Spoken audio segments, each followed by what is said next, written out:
Orange and Blue today is back with Bo Nix talk. Yes, Mace. Shocking. We're talking about Bo Nix, but we're talking about the struggles that Bo Nix had from under center when we saw him at the Senior Bowl. How much of a concern is that for the Denver Broncos now with rookie minicamp coming up this weekend? Not enough of a concern to prevent them from drafting Bo Nix. Let's make that clear. Yes. But it is something that you're going to want to work on. And this is where having someone familiar like Alex Forsyth is center in 2022 at Oregon, that is something that you're hoping is going to help the transition at least a little bit. Yeah, help that transition. And then the adjustment from the coaches, it's so weird. And we've got the clips to talk about here with Payton, Sean Payton talking about Bo Nix under center versus shotgun, but also Sean Payton admitting that the coaches need to adjust, because when we saw at the Senior Bowl, when we played the clip and Bo Nix, when we talked to him, and I asked how was his comfort level from under center, he said 100%. Okay, it didn't look like it, Mace. He has a bunny hop, and one of my least favorite things for a quarterback is watching this little bunny. It's a false step, basically. Watch John Elway's drop back. One of the things that made John so special was that his first step was so large and he would get back faster. He would be able to survey the field and see more faster because his first step was so big. Nix does a half a step, then he does his first step. They must eliminate that as soon as possible. Yeah, and I think that may be a huge point of emphasis as you get into off-season work. Now, that being said, it doesn't mean you have to put him in a position where you're making him uncomfortable. And that's where I think as you work with Bo Nix, you want him to be able to work under center. But if you find out he's just okay, but he sees the field better in shotgun and he processes in shotgun, then you have to do that. Now with Sean Payton, you look over the course of his time in New Orleans, they always had a fullback, and they were much more of an under center team when he first got there with Drew Brees. They did evolve more to spreading it out and working shotgun, but under center elements have always been a part of the Sean Payton offense. He ran and he did run them last year with Russell Wilson, but now you're kind of starting fresh here.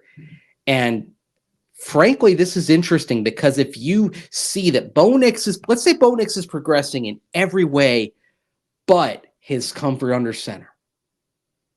If you're Sean Payton, do you pivot and go shotgun or at minimum go pistol, which could be a nice little compromise? We recall back in 2015 when Gary Kubiak came in and all of a sudden Peyton Manning was running things under center. As things evolved, the compromise became pistol. So Peyton, and you had the two backs behind him, and that proved to be something that could work. So it wouldn't surprise me at all if it ends up evolving to that if Bo can't get things right under center. Right, and I think that is the ultimate compromise, Mason. We'll kind of lay it out for the viewers out there, is that when you're under center, your backfield is wide open. You can go either way. When you're in shotgun, and that's 7 yards back, and the back is on your right side, the play can only go to your left if it's a run play. So that's a tell. In the pistol, it's a compromise because it's halfway. It's about 4 yards back, not 7, and your back is still behind you, so it can either go right or left. He was RPO Bo in college. And you can RPO out of the shotgun, right? Well, you can also do that out of the pistol. So we might come to a point, I don't know, training camp, where we find out maybe the pistol is what they do to kind of work on Bo Nix while he continues to develop. Honestly, like if we are watching training camp and we start seeing pistol, I think that's a tell he's getting the job week 1. He's starting week 1, yeah.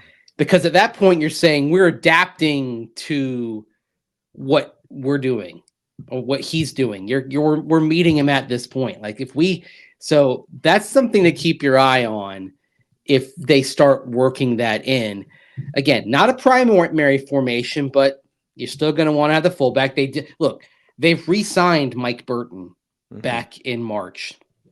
they continue to develop Nate Atkins, kind of a hybrid tight end, H-back, fullback. As long as you've got those two in the mix, it's a reminder that fullback and two-back sets are going to be a part of this offense.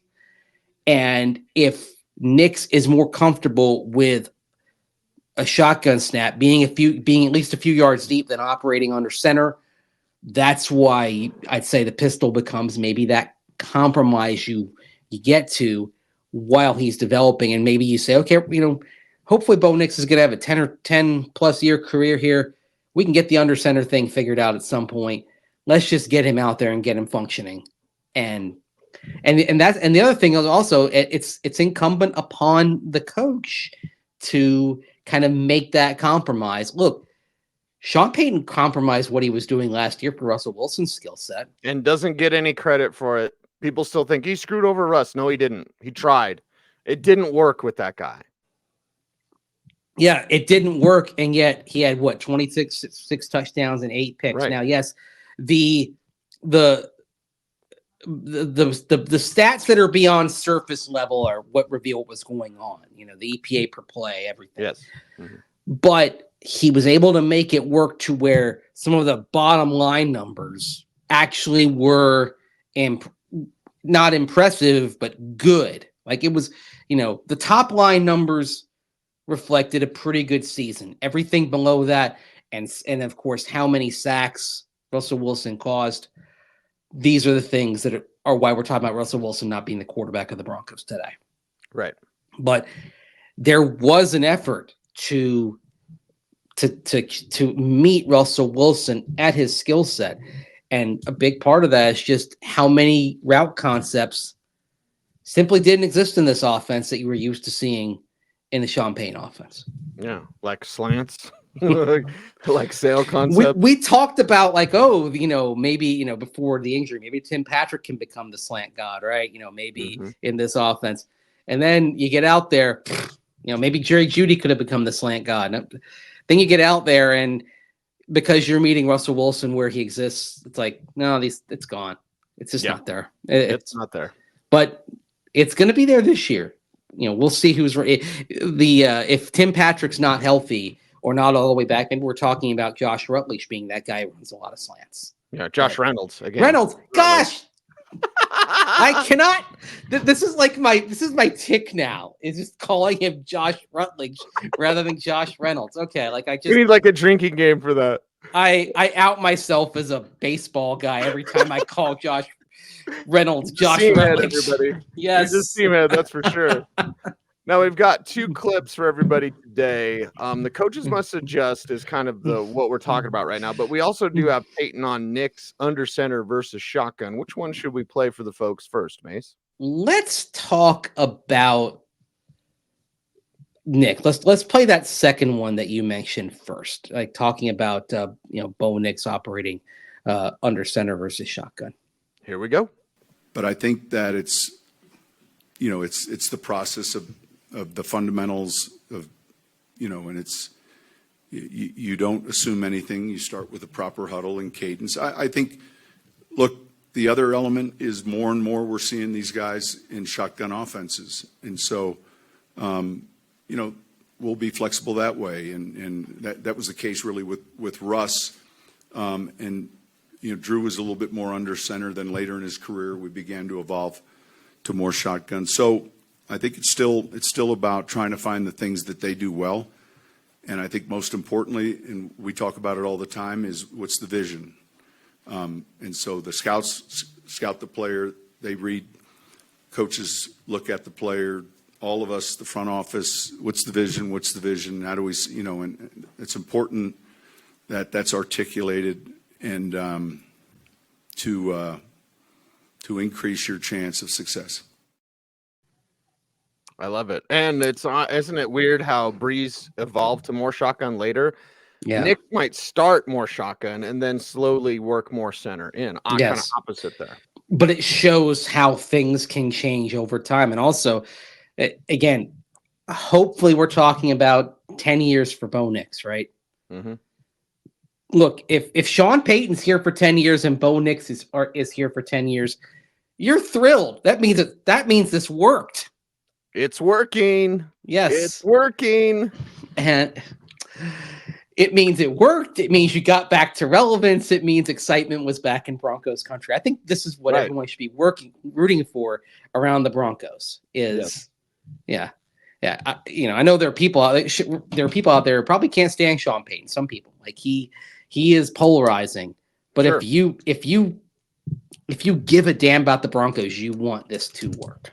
Yes, and you want to believe in Sean Payton and what he can do, and that's why we'll watch it with great interest. I had 2 Star Wars references in 2 sentences, so there you go. Well, we just came off of May the 4th be with you weekend, right? So That's right. It's in everybody's mind. By the way, did you watch any Star Wars over the weekend? Of course. I had to join a friend and watch Return of the Jedi on Saturday night. So I watched Rogue One. Oh, that's a great movie. Yes, it's a great movie. Hits me in the feels. The best Disney Star Wars movie. Yes, it's actually the one Star Wars movie that left me crying at the end. Mm-hmm. Yeah, we'll show our emotions on this show. We got no problem with that. I remember I saw it on Christmas Eve outside of Kansas City the night before the Broncos got stomped by the Chiefs on Sunday night, on Christmas night. That was the infamous night of the Dontari Poe Fat Tebow touchdown pass. Oh. Yes. The night before I saw Rogue One. What was the best part of the trip? Is a dead heat between seeing Rogue One or Jack Stack for dinner on Christmas Eve. We got there just in time. It closed at like 8 o'clock because it closed early on Christmas Eve, and we rolled in like at 7:30.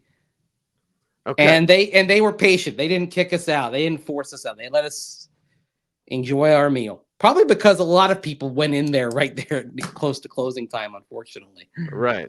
They wanted that Jack Stack for a Christmas Eve dinner. Sean Payton has a tyrannical nature. I've said it multiple times. I'm not ashamed of saying it. It's true. But also at the same time, imagine how excited he is to run his offense, but then work with the tools that Nix has. This goes back to our coaches will adjust thing. Like Sean Payton, it's his way or the highway. Yeah, to a certain point of view, but he also will work. I'll do it the whole show. He will also work to implement what he does. He's more of a gray Jedi, more of the like Qui-Gon, where he's like, what works? Well, this other stuff, everything that the Jedi Order did that fell off track. Well, the gray Jedi, like Qui-Gon, had it figured out. Well, an offense should be a living thing, kind of like we talk about the living force, right? Yes. Now we're getting into some deep Jedi cuts here.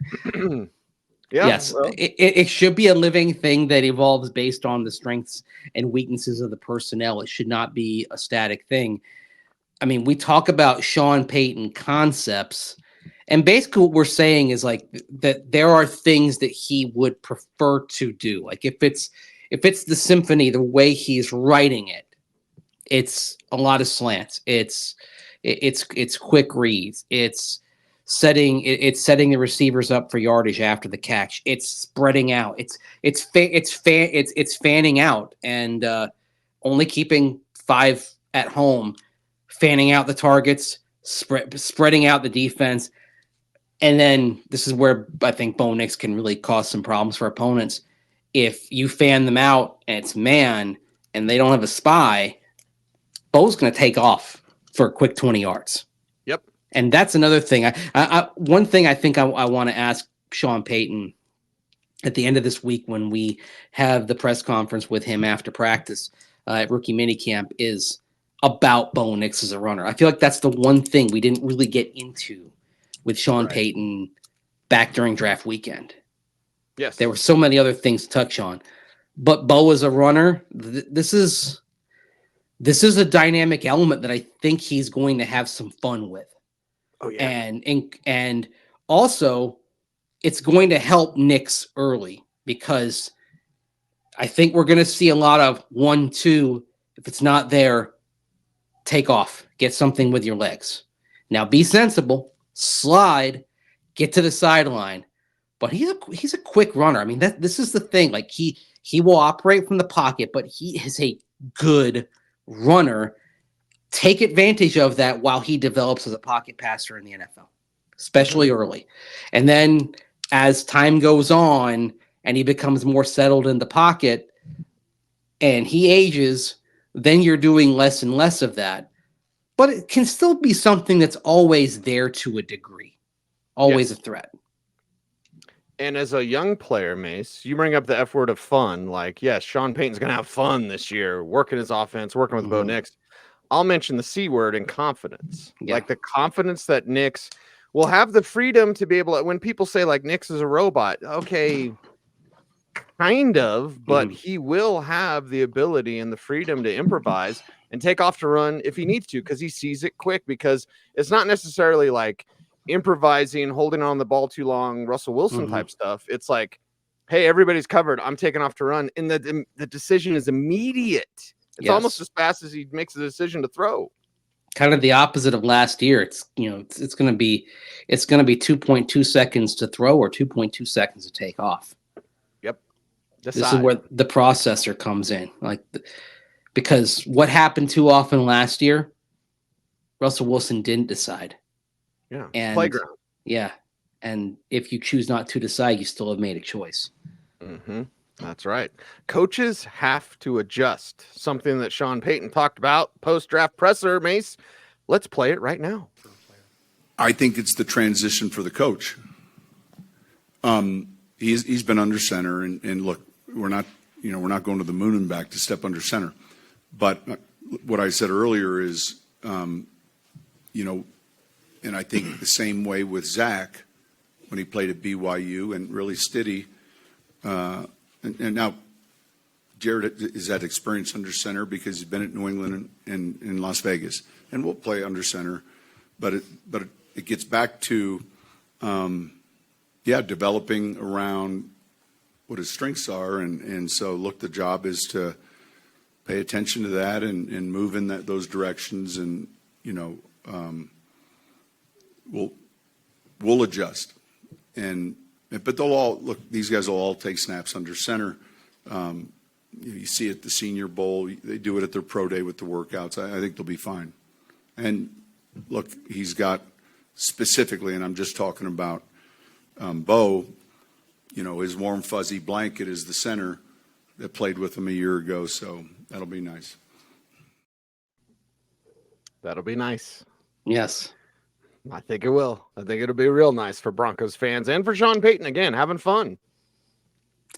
Having fun and having things look as they're drawn up in his mind. I mean, some of these offensive coaches, when you're talking about the high-level ones, the accomplished ones, Sean McVay, Sean Payton, Mike Shanahan for a long time, Kyle Shanahan, in their minds, they're drawing up symphonies, right? And so when you reach that point where it looks in practice as it does on paper and in your mind, that's fun. It's chef's kiss, right? Right. Russell Wilson, I think, was tough for Sean Payton because you had to live with the chaos, and I think he adapted as well as he could. But when there's that part of it, it was like, okay, how did you not see that? How it's the quarterback as the extension of the coach. Russell Wilson was not an extension of Sean Payton. You draft someone like Bo Nix, and I'd say you didn't draft him, you selected him. Yes. You choose Bo Nix. Yes. And you are getting him from the jump. So here he is, a rookie quarterback coming in, and everything is about getting him to see the game through, as an extension of the coach's eyes. And that's the fascinating process to which we're not going to be privy. We're going to see it, obviously, on the practice field, but the real guts of this is going to go on in meetings and when they're sitting down and they're watching film together and, they're doing the VR type stuff, learning how to get Bo Nix to a point where he is seeing things as the coach sees them. And when you have that, you have synergy. Look, it's what you see from a lot of the great coach and quarterback combinations or play caller and quarterback. I mean, Peyton Manning had that with Tom Moore in Indianapolis. Tom Brady had that with Josh McDaniels. I know no one wants to hear that name in Broncos country, but they did have that in terms of being an extension of McDaniels' eyes, and it's one of the reasons why they work well together. Patrick Mahomes and Andy Reid clearly have that in Kansas City. Mm-hmm. And if Bo Nix gets to that point with Sean Payton, he will not be QB6. It's possible he might be QB1 in performance of this draft. For sure. It's always been about that combination and working those numbers together and figuring out what's best for this team and running Sean Payton's offense. Imagine the fun that Bo Nix will have scheming up stuff with Sean Payton. What was it? Hoss Dog? What was his coach's favorite play? Or his coach said, play caller at Oregon, said that it was Hoss Dog, right? That was his favorite play, which it was a play from Sean Payton. Yeah, they stole it from Sean Payton. So it's two it's basically slant routes, and then an option route is number 3 option, and that was supposedly Bo Nix's favorite play. Hoss Dog, I think, was the name. Yes. Is that right? Hoss Dog. It was Hoss Juke. Hoss Juke. Had to look it up. I kind of like Hoss Dog. Yes. and what Dillingham said, and he was on, of course, 104.3 The Fan with Zach By and Philip Lindsay last Friday. He said that that the Saints and Sean Payton, it was what they call a ball in hand offense. We should just get the playmakers the ball, get in their hand, and make people tackle them. And that was the philosophy that they used at Oregon with Bo Nix that Dillingham put in 2022. And look, it turned Bo Nix from somebody whose prospects were flagging into a viable NFL prospect again. But I think also a viable NFL prospect in a scheme that's very specific. That's the thing. There are all the, you see, I think it was Todd McShay saying, oh, all these teams had Bo Nix great as a backup. Okay. What we know is that Sean Payton and, according to Chad Ryder, when he popped on with us last week, Sean McVay, they saw something in Bo Nix as a potential starter and someone who could run their offenses. So I think when we're talking about these precision offenses, the coach is seeing Bo Nix as somebody who can flourish in those. I think that says a lot right there. And again, it shows just how he did open some eyes when he went to Oregon and ran a scheme that was more to his skill set. Yep. Adam Schefter saying that Sean Payton felt about Bo Nix some of the things that he felt about Pat Mahomes. It doesn't mean he's no Pat pressure. Mahomes. No, I hated that. No pressure, by the way, kid. I hated hearing that. I mean, I hated that for Nix because it's not fair to him.